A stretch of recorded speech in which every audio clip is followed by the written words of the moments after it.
Welcome to Spirit, Purpose, and Energy. I'm JJ Flizanes, your host.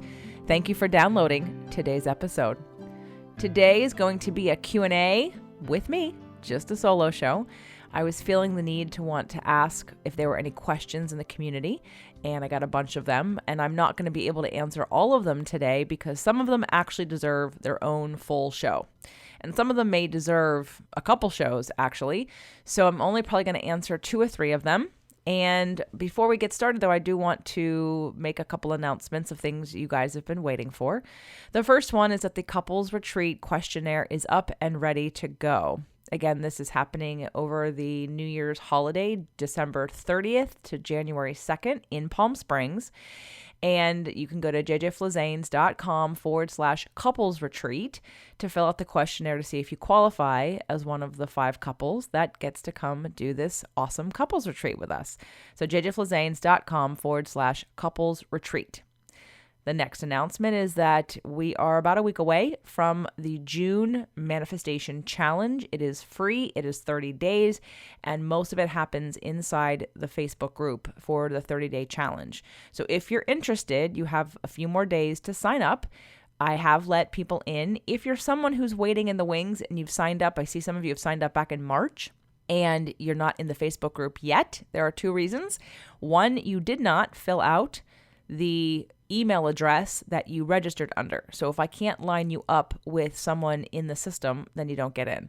So if you haven't gotten in yet, but you know you tried, either email me through Facebook. I've emailed all of you to say, hey, what email address did you sign up as? Or re-register at jjflizanes.com/30-day. I want to make sure everyone who wants to be in can get in, but you got to follow the rules, which is being on the list. All right? So with that said, those are the 2 things I want to announce. And now let's get to some of the Q&As. So the first question is from Nargis, and she says, how to keep practicing the defining trigger points in life when it feels like my 2 toddler boys trigger me almost every day. I've come a long way, but have much more to work on. Can this practice be done with small kiddos? Tips. So Nargis, thank you for the question. And when we talk about being triggered, honestly, you can be triggered by anyone or anything. So there's no difference of rules for being triggered by kids versus rules of being triggered by adults. The difference is that most likely your kids, because they are triggering you maybe more often, is because you probably have a need for space. You probably have a need for peace. You probably have a need for autonomy. You probably have a need for freedom, and you probably don't feel free, and you probably don't feel peace, and you probably don't feel quiet. And so I would go back to the recommendation I keep making, and I don't know that I'm ever going to republish it. Maybe I will. But the Fit to Love podcast show on episode 118 is 3 steps to effective communication. And that comes along with, when you go to fittolove.tv, you can find it and download the feelings and needs list. This is a piece of paper. It is divided into 2 parts, the top and the bottom. The top part has the feelings list, and there are 100 different feeling words. The bottom has 86 needs, 86 basic human needs that you have. So we always start out with the 3-step process of the first step, identifying your feelings. And then step 2 is the need that's not being met, that's creating or causing or contributing to the feelings.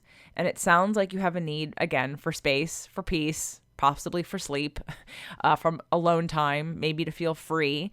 And when you have small children, you either need help or a plan to get that space. So you're probably just overloaded. And that would be my recommendation, is to listen to that show. And then in each one of the moments you get triggered, uncover what it is about your feelings and your needs, what need is not being met, and then get the need met, find a way. And if it's that you need space and freedom and peace, then it's about hiring a babysitter or switching with your spouse about, you taking some you time, going and staying at a hotel for a night and just having a pajama day by yourself, watching movies and doing nothing, or having your parents help out or his parents help out or somebody where you can create some time.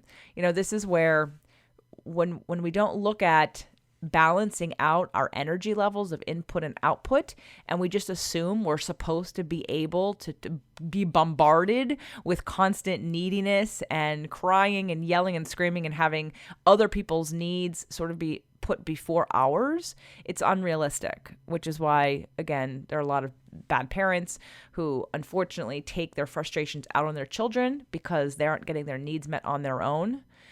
There's a lot of angry and, couples that get into fights because of this, or, we're spending too much money, or you're overeating, or you're over drinking, or you're doing addictive behaviors because you're trying to repress all the negative feelings that come out of this situation when all you need is probably just a little space. So I would listen to episode 118 on the Fit to Love podcast show and download the feelings and needs list. Now you're in the Manifestation Challenge group. If I can find a way to post it here, I will. Otherwise, you can also send me an email, jj@jjflizanes.com, and I will send you the feelings and needs list, but only after you listen to the show and you try to download it yourself from fittolove.tv. Okay? And then what I'll probably need to do in the near future here is actually put it on jjflizanes.com and transfer it, since I'm not really using that website anymore. So I hope that answers the question. And that's for everybody. When you get triggered, remember, it's not the other person's fault. It's not that there's a different set of rules for being triggered by children versus being triggered by adults in any scenario. It always comes back to what is the need that you have that's not being met. And again, remember, the third step in the process is to figure out strategies to get that need met that do not require anyone else to be different. I cannot stress that enough. It is a concept that I need to beat into everyone's head. And when you finally get it, I swear to God, your life will change. You will be like, oh my God, you will feel free and empowered in a way that you never have before. But it's just one of those concepts that takes a little while for some people when you've been so used to blaming other people. And I know you don't mean to blame other people, but you just think, well, I didn't feel this way before, and now I feel this way, and the only difference is you did this. Right? But it's not about that person. Your reaction to something is about what's going on inside of you. So when we can take a little bit more responsibility for that, then you can start to get your needs met, and you'll find that you don't get triggered as often because you're getting your needs met. And you definitely don't want to be asking other people to change to please you. That will never work, because think of it in reverse. If everyone you knew said, can you do this differently so I don't get triggered? You couldn't keep it up. You couldn't catalog it enough to figure out what you would need to do for each individual. It's just unrealistic. It's unrealistic. So hopefully that helped. Or I guess you can tell me. The next question I'm going to answer is from Ralph. And Ralph, my guess is you probably wanted Doug to also chime in on this. So if you do, I will invite him on the show next week, and we will have this conversation. The reason why I was choosing to do this as a solo show is because Doug has really never done what you're asking, in my opinion. So I've had more relationships and dates than he has. And so I felt like I was better equipped to answer this, but I will be happy to revisit this question with a male point of view next week. Just let me know. So Ralph says, so now I have a job, which I guess he was working on in the manifestation. So congratulations, Ralph. Moved to Seattle and loving it. Awesome. Congratulations. Now it's time to manifest love of my life. I have met someone, but she falls short in many parts of my list and the perfect mate. And I can't see this working out too much longer. I could go into my list with you, but some of it is petty, but some of it is just too much she has to deal with. And I don't want that to be part of my life. How do I break this off? Do I just hang out with her until my perfect lady comes around, or will she be in the way and cloud my judgment? She is sweet and nice, and in the past I would just settle, but I don't want her stress in my life. Ralph, I think you know the answer to this question. I think you're just looking for validation. Yes, not that she would cloud your judgment, but if you've listened to, I believe it was, I don't know, episode 54 maybe on women, men, and relationships. I don't know what it was on spirit, purpose, and energy, but my sacred contracts episode when I announced my shift in my marriage and the Doug entrance into my life. Now, I believe that there's a trust that has to go into believing you can find what you're looking for. And when you do settle, you do sometimes block noticing, being available for, or seeing what is already out there for you. Now, I don't think I was blocking Doug prior to the day that I decided to let my husband move out and for us to separate, because Doug was married. And so that whole story really illuminates divine timing, because it was, his wife left him the same day my husband and I had the conversation of separating, within a 2-hour period. So even 24 hours prior to that, it wasn't even an option, and I wasn't even interested. We weren't interested in each other in that way. Really, we were friends. So I think that definitely if you already know now, it's not even fair to her. Forget you for a second. It's not fair for you to lead her on and let her think that there's a future for you. Now, if you both decided that you wanted to date casually and you could date other people, then you could just decide when you wanted to spend time with her, and maybe you wanted to have a companion once in a while in the interim and still date around. I don't think there's anything wrong with that. The problem is a lot of women don't want that. A lot of women want to be exclusive, and they don't want to date around, because a lot of women are trying to trying to extract everything out of a man. And sometimes men do this too. So I'm not trying to overgeneralize, but as a woman, I can say this for sure. And it's until I learned, with the help of that book that I recommended, that I think you're referring to, Ralph, If Love is a Game, These Are the Rules by Dr. Cherie Carter Scott, until I made my list and realized that what I needed was companionship, it really freed me up to have a companion in my roommate at the time, my good friend Sean. We were a great couple, platonic roommate couple that got to spend time together and do fun things. So when it came to dating, I could date differently. I could date knowing that I had someone to hang out with when I didn't feel like having sex, or when I didn't feel like going out to dinner and getting dressed up, or someone just to go to the movies with, or watch a movie inside, or I had companionship was the point. And all of a sudden, then I was dating like 2 or 3 different guys and being able to really be honest about what worked for me, what didn't work for me. So it was a very freeing experience to identify, and that goes back up to the needs and feelings list, except that I didn't know that work then. But if that had been around back then, I would have identified that I had a need for companionship. So the step 3 part of the nonviolent communication work that I'm talking about, the anatomy of emotions that I'm recommending from the last question, step 3 is that you find strategies to get your needs met without requiring anyone else to be different. So the part about companionship is it doesn't have to be one person. You just want to hang out with someone. So that's when you go to your list of friends, or your list of exes, or your list of your family, or your coworkers, or people that you can hang out with for quality time and be like a companion without it being one person. So I hope that helps, Ralph. I think that it's not fair to her to lead her on if you know for sure that she's not someone that you're going to stick around for a while. I do believe that it will block you from energetically being in the right frequency to notice the person who you're trying to manifest.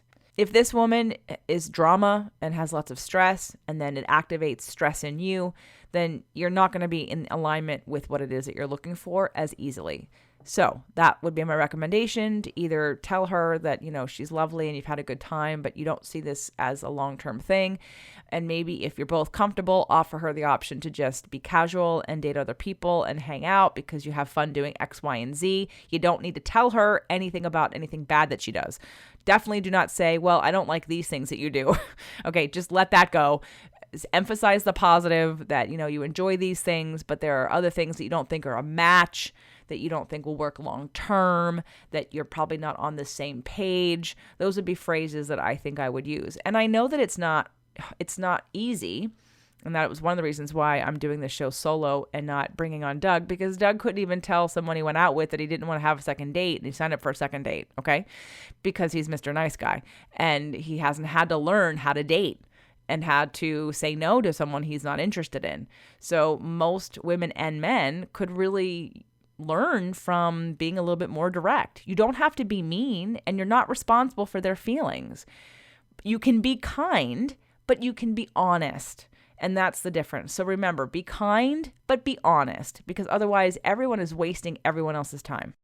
Okay, then the next question I'm going to answer briefly. Christina asked about learning more about imagotherapy, that she's read Harville Hendrix' book, but it's still a little bit confusing. Christina, I can't, I've done 2 shows now with Harville, and I can't do, I can't really answer that question quickly. So I guess I need more information about what it is you want to know about imagotherapy. The basis of Imago is that you choose your partner to heal the wounds of your past. And that, again, that relationship explained, I believe it's episode 91 on spirit, purpose, and energy or something like that. It is definitely worth re-listening to several times. Just the one of Harville and I, because that's when I really dive deeper into Imago work. And then there's the Dethroning the Therapist, which is what we did, Doug and I did with Harville and Helen. So, if you can listen to those a couple more times, and if you still have very specific questions, I'm happy to try and answer them here. But doing the work is really where you're going to get more clarity. So there is a workbook that comes along with, not comes along, you have to buy it, it's separate, but there's a workbook that goes with the book. And I would recommend, if people want to dive into it, buy the workbook. That is Imagotherapy, the Getting the Love You Want workbook. And then, of course, we're going to do it at the couples retreat, and probably in the future. We did it at the Next Big Step. We won't do it at Releasing What Weighs You Down. Oh, another side note. Sorry, I didn't make this as a big announcement yet, but I guess I'll stick it in now. Releasing What Weighs You Down will be now hosted at 1440 Multiversity, January 10th through the 12th, 2020. That is in Northern California. It is, I believe, near Santa Cruz.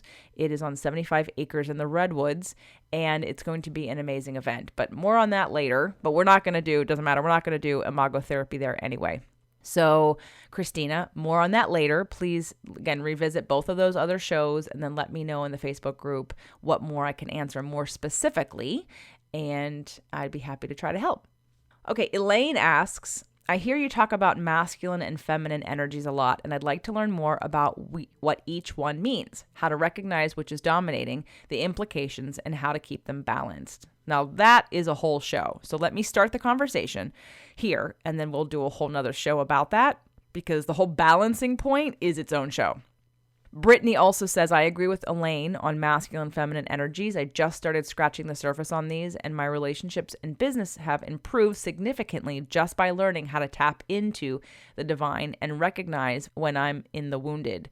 Such powerful energies that aren't often spoken of in a very clear way. Thank you. All right, so Elaine and Brittany want me to talk about masculine and feminine. Well, let's go over some very basic things about masculine and feminine, and I'll do a whole nother show about it, okay?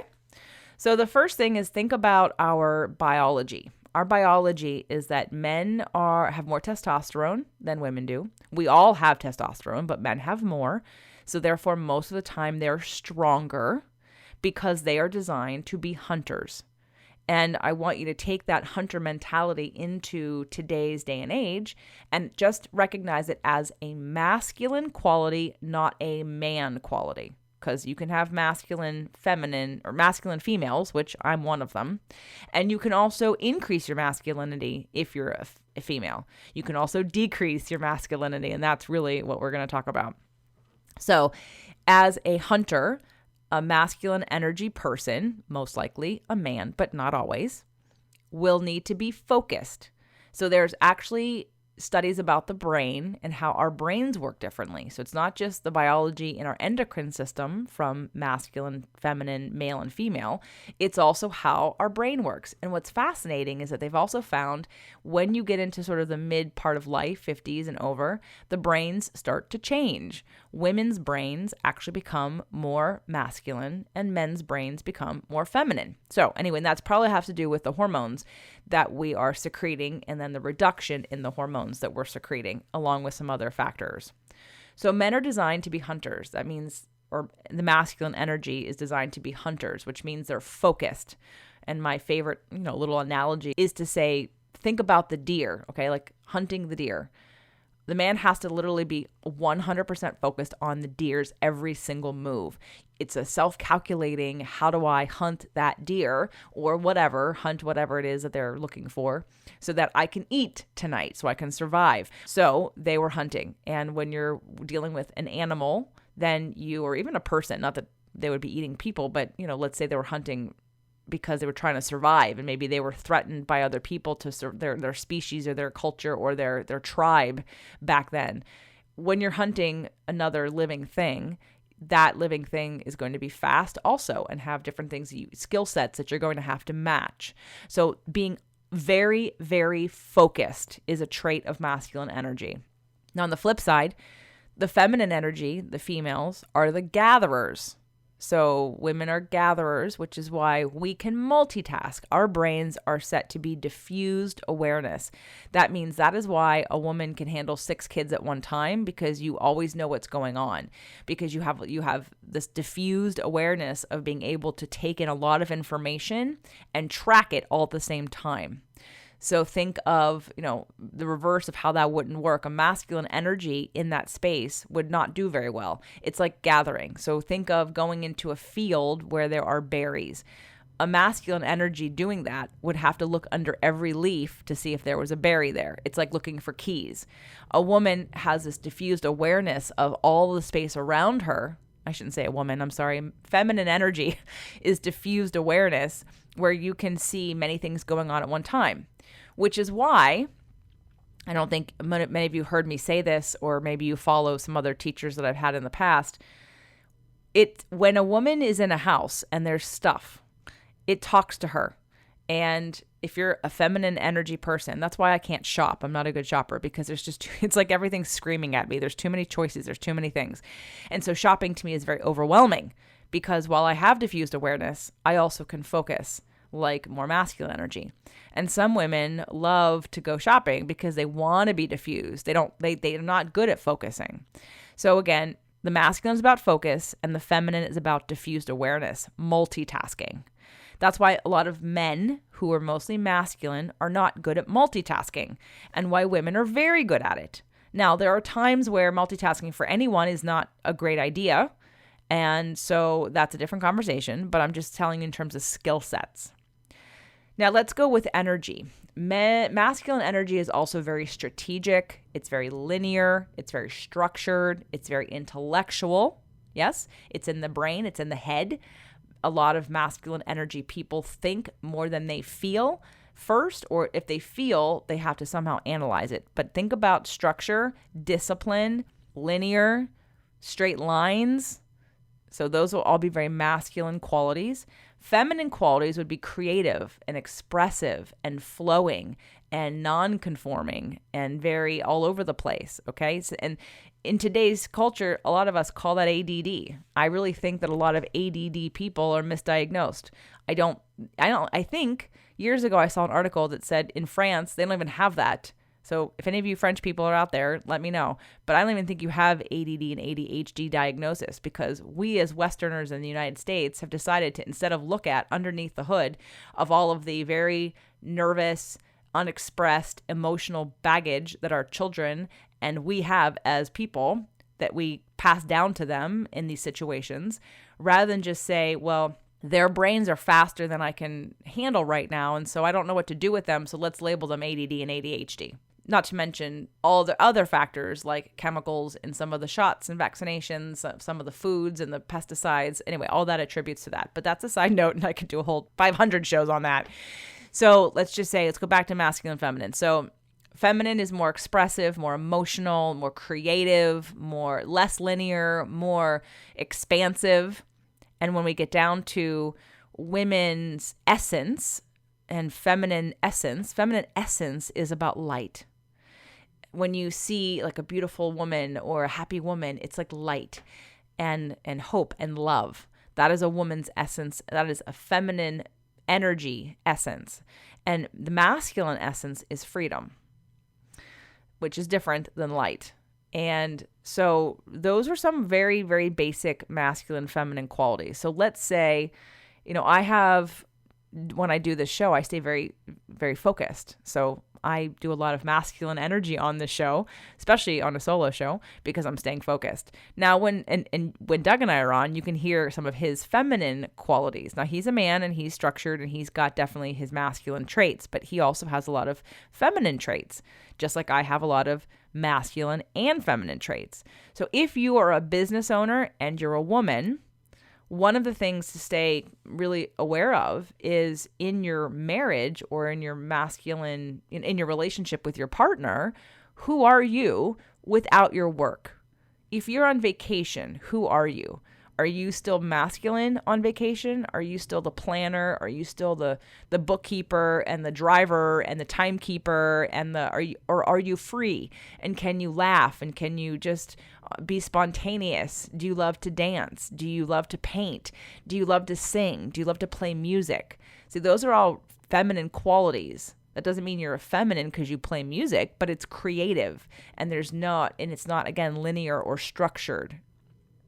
There's a balance for both. It's often said that the masculine is the river bank and the feminine is the river. So we need both of them to be balanced. So that idea of balance, I'm going to get back to in another show. So again, I'm scratching the surface on this, but if you have a relationship where you are, like for me, I used to date someone who, on the dance floor, he was very masculine because he was the leader in salsa and I was the follower and I loved it. Oh my gosh, that's one of the reasons why I love salsa dancing so much, which by the way, if you come to the couples retreat, we're going to do some salsa classes because what women don't get often enough is the feeling of freedom because you're being led. It's like perfect. I can't even explain. It's so perfect when you are being led by somebody who knows how to lead you.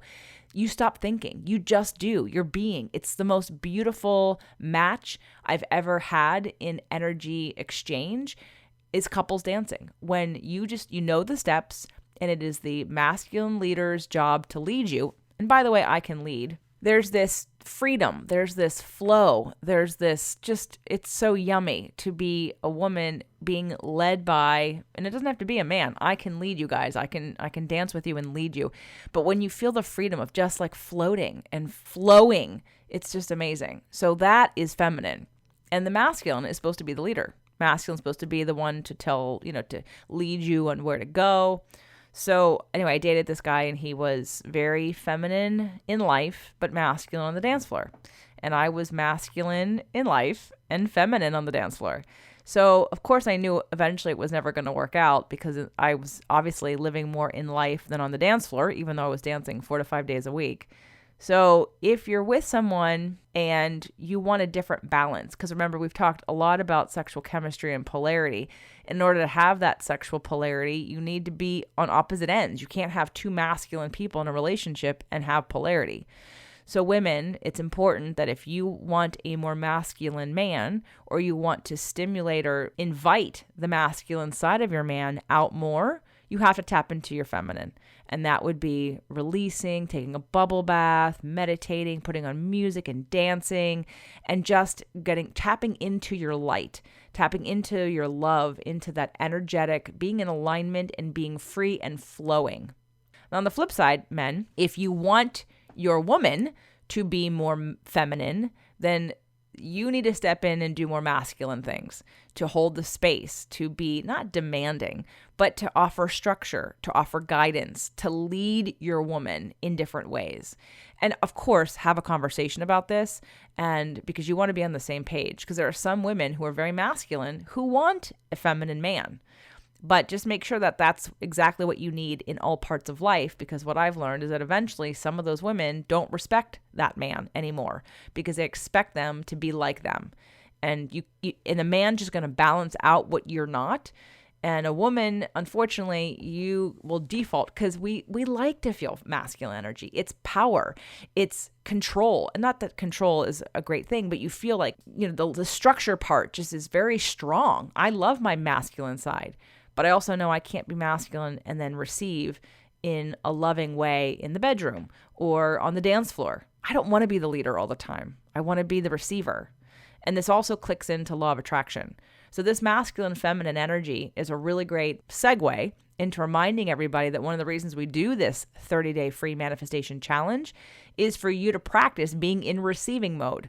Because many of you want something out of life, but you're not giving yourself the right energy to receive it. So I want you to remember that this whole give and take with the universe, God, source, whatever you want to call it, If you believe in something bigger than you, if you believe in divine timing and guidance, which I'm going to guess you do because you listen to this show, then getting into receiving mode, getting into that yummy, delicious, being free and surrendering and flowing and allowing life to co-create with you. Not you having to figure it all out all the time. That's masculine. And even some masculine energies could use a little bit more trust at the end of that, right? There's only so much you can do anyway. Control is an illusion, and we all can tap into a little bit more trust in believing and knowing that we're on the right path. Everything's happening at the right and perfect time. You will get what you need when it's the right time, and your only job is to get into alignment with who you really are, to focus on that which brings you joy, and let the rest go. And when contrast happens, you don't think it's something wrong or bad or you failed. You take it as a hint and as a redirect to get back on the path in a different way. Or maybe it's information that the path you were going down isn't the one that you're supposed to go down. But it was a catalyst to get you from point A to point B. So I hope that's a good start to this conversation about masculine and feminine energies. I know I've started putting it out there. I will do another show. We'll get more specific. I'll give you tips and tricks about how to get out of masculine energy for women, how to get into more masculine energy for men, and how to work with a partner who you want to bring out the best parts of that masculine and feminine in both. And to make sure you're not shaming anyone on both sides, not shaming women for being masculine or shaming a man for being feminine, because I know that we all want a depth of connection that's not possible until we all experience and can really be in alignment with all of our positive energies in both masculine and feminine. And also, with that, I'll say that I have Terrence Real, who wrote the New Rules of Marriage. And I know he and I are going to talk about some of this evolution of our desires and how women have wanted more and have been working a little harder at getting more, and men have wanted more, but not necessarily have been given the tools or support in the way that they need to sort of step up and have this new relationship conversation. So if any of you have read the book and you have any questions you want to ask Terry, you want me to ask him, please email me, jj@jjflazanes.com, and I'll be sure to ask him. We are recording next week, and the show will launch in June. So that's the other announcement. Again, I hope to see most of you in the Manifestation Challenge, jjflazanes.com/30-day. I will get to more Q&As here in the next couple of weeks. Thank you so much for your participation, and I really appreciate that you listen to the show. Thank you so much.